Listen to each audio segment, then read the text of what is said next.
इस वीडियो में हम ग्रीन हाउस प्रभाव, ग्रीन हाउस इफेक्ट और उन ग्रीन हाउस गैसों के बारे में बात करेंगे जिनके कारण ये प्रभाव होता है। तो चलिए एक बहुत ही बुनियादी विचार से शुरू करते हैं। कल्पना कीजिए कि अगर पृथ्वी पर कोई वायुमंडल, कोई एटमॉस्फेयर नहीं होता तो क्या होता। देखिए, हमारे पास सूरज है जो औसतन 15 करोड़ किलोमीटर दूर है और यह पृथ्वी की सतह की ओर विद्युत चुंबकीय विकिरण, इलेक्ट्रोमैग्नेटिक रेडिएशंस भेज रहा है।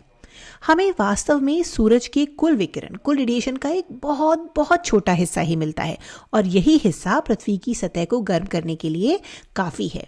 अब हम जानते हैं कि जिस किसी भी चीज़ में तापमान होता है वह विद्युत चुंबकीय विकिरण उत्सर्जित करती है, मतलब वो चीज़ विकिरण के रूप में अपनी कुछ ऊर्जा खो देती है।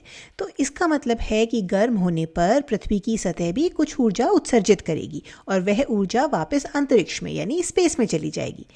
लेकिन अब वायुमंडल के विचार को बीच में लाते हैं और विशेष रूप से हम अपने निचले वायुमंडल के बारे में बात करेंगे, जो सतह से शुरू होकर लगभग 8 से 10 किलोमीटर की ऊंचाई तक जाता है, जिसे अक्सर क्षोभ मंडल यानी ट्रोपोस्फियर कहा जाता है। अब क्षोभ मंडल में अणु होते हैं, गैसें होती हैं, जैसे कार्बन डाइऑक्साइड, जल वाष्प और मीथेन। अन्य गैसों में नाइट्रस ऑक्साइड और क्लोरोफ्लोरोकार्बन शामिल हैं। अब आपको इन सभी के रासायनिक सूत्र जानने की जरूरत नहीं है, लेकिन निचले वायुमंडल में मौजूद इन गैसों के बारे में दिलचस्प बात यह है कि ये उन विद्युत चुंबकीय तरंगों को सोख सकती हैं, एब्जॉर्ब कर सकती हैं, जो पृथ्वी की सतह से निकल रही हैं। तो कुछ ऊर्जा तो अंतरिक्ष में चली जाएगी, लेकिन उस ऊर्जा का कुछ हिस्सा इन अणुओं, इन गैसों द्वारा सोख लिया जाएगा और फिर वे इसे वापस पृथ्वी की ओर छोड़ देंगी। और इसीलिए इसे ग्रीन हाउस प्रभाव कहा जाता है, क्योंकि वो सारी ऊर्जा जो वायुमंडल के न होने पर अंतरिक्ष में चली जाती, वो अब पूरी तरह से अंतरिक्ष में नहीं जाती है। उसका कुछ हिस्सा वायुमंडल द्वारा सोख लिया जाता है, जो इसे वापस पृथ्वी की सतह पर भेज देता है और ये प्रक्रिया चलती रहती है। तो हम कल्पना कर सकते हैं कि ये प्रक्रिया ऊर्जा को रोक के रख रही है, उसे ट्रैप कर रही है। अब ग्रीन हाउस प्रभाव और ग्रीन हाउस गैसें जिन्हें हमने अभी गिनाया, उन्हें अक्सर इंसानों की वजह से होने वाले जलवायु परिवर्तन और ग्लोबल वार्मिंग से जोड़ा जाता है और ये इसका कारण है भी।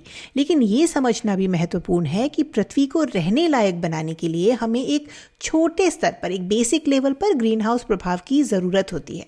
ग्रीन हाउस गैसों के बिना पृथ्वी की सतह का तापमान लगभग -18 डिग्री सेल्सियस होता है, जो कि 0 डिग्री फ़ारेनहाइट के बराबर है।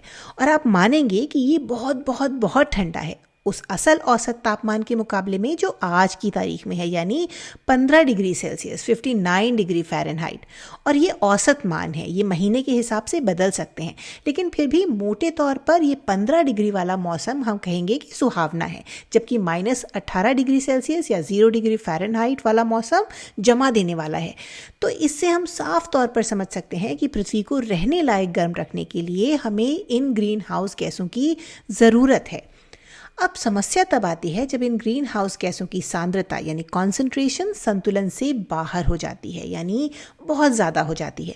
और ऐसा लगता है कि वास्तव में ऐसा हो रहा है। इस चार्ट को देखिए, और इसे बनाने के लिए वैज्ञानिकों ने बर्फ और चट्टानों के नमूने लिए और हमारे पहले के समय के जियोलॉजिकल रिकॉर्ड्स को देखा कि पिछले 8 लाख सालों में कितनी कार्बन डाइऑक्साइड रही है। और 8 लाख साल एक बहुत लंबा समय है। आधुनिक इंसान सिर्फ 2-3 लाख सालों से ही इस धरती पर है। लेकिन हम देख सकते हैं कि कार्बन डाइऑक्साइड की मात्रा मोटे तौर पे 200 पार्ट्स प्रति मिलियन ये ppm और 300 पार्ट्स प्रति मिलियन के बीच में रही है, कम से कम इस चार्ट की अवधि के दौरान।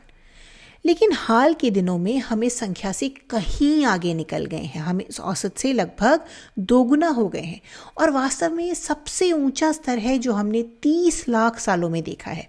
यहाँ ये समझना बहुत महत्वपूर्ण है कि कार्बन डाइऑक्साइड हमारे वायुमंडल का एक छोटा सा प्रतिशत है। वास्तव में ये सभी ग्रीन हाउस गैसें एक बहुत छोटा प्रतिशत बनाती हैं।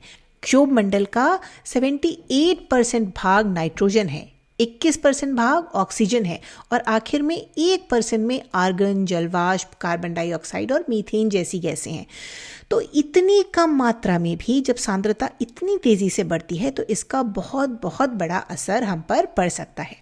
अब आप कह सकते हैं कि अरे, हम 30 लाख साल पहले भी तो इन्हीं स्तरों पे थे। शायद ही पृथ्वी पर कोई प्राकृतिक चक्र हो, कोई नेचुरल साइकिल हो जो हम देख रहे हैं। और ये समझने के लिए कि ये वास्तव में इंसानों की वजह से हुआ है, हमें बस कुछ इस तरह के चार्ट को देखना होगा। ये नीली रेखा हमें वार्षिक उत्सर्जन एनुअल एमिशन बताती है और ये दूसरी लाइन वायुमंडल में कुल उत्सर्जन या कुल सांद्रता यानी टोटल कॉन्सेंट्रेशन बताती है। क्योंकि कार्बन डाइऑक्साइड जैसी ग्रीन हाउस गैसें उत्सर्जित होती हैं, ये गायब नहीं हो जाती हैं। हम देख सकते हैं कि औद्योगिक क्रांति यानी इंडस्ट्रियल रेवोल्यूशन से पहले कार्बन डाइऑक्साइड उत्सर्जन बहुत कम था, लगभग 0 के आसपास। हो सकता है तब भी कुछ छोटा मोटा कार्बन डाइऑक्साइड उत्सर्जन रहा हो क्योंकि लोग आग और चूल्हे जलाते थे।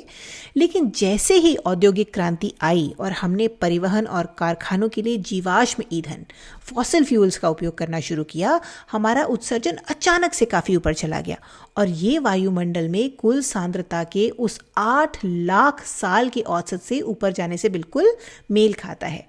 तो ये ध्यान रखना महत्वपूर्ण है कि ग्रीन हाउस प्रभाव की कुछ हद तक ज़रूरत है, लेकिन समस्या तब हो जाती है जब कार्बन डाइऑक्साइड जैसी ग्रीन हाउस गैसों की सांद्रता उनके ऐतिहासिक औसत से बहुत आगे निकल जाती है, जो समय के साथ हमारी पृथ्वी को गर्म कर सकती है।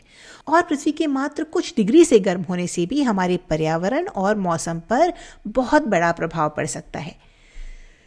चलिए चलते चलते एक आखिरी बात, भले ही इसे ग्रीन हाउस प्रभाव कहा जाता है, लेकिन वास्तव में ये वैसे काम नहीं करता जैसे असली ग्रीन हाउस करते हैं। ग्रीन हाउस प्रभाव, जैसा कि हमने अभी बताया, इस विचार पर आधारित है कि इंफ्रारेड विकिरण को ग्रीन हाउस गैसों द्वारा सोख लिया जाता है और फिर वापस पृथ्वी की सतह पर भेज दिया जाता है। लेकिन एक असली ग्रीन हाउस में, और आप यहाँ पर कल्पना कर सकते हैं कि ये कांच का बना हुआ है, तो यहाँ क्या होता है, यहाँ सूरज की रोशनी अंदर आती है और ये सतह को और अंदर की हवा को गर्म कर देती है और फिर उस गर्म हवा को बाहर जाकर ठंडी हवा के साथ मिक्स नहीं होने दिया जाता, इसे सर्कुलेट नहीं होने दिया जाता। सोचिए अगर इस ग्रीन हाउस में ठीक यहाँ ऊपर एक छोटा सा छेद होता तो वो गर्म हवा बाहर निकल जाती और ऊपर की ठंडी हवा के साथ मिल जाती, लेकिन कांच की वजह से ये हवा मिक्स नहीं हो पाती, इसलिए अंदर की हवा गर्म और गर्म होती जाती है।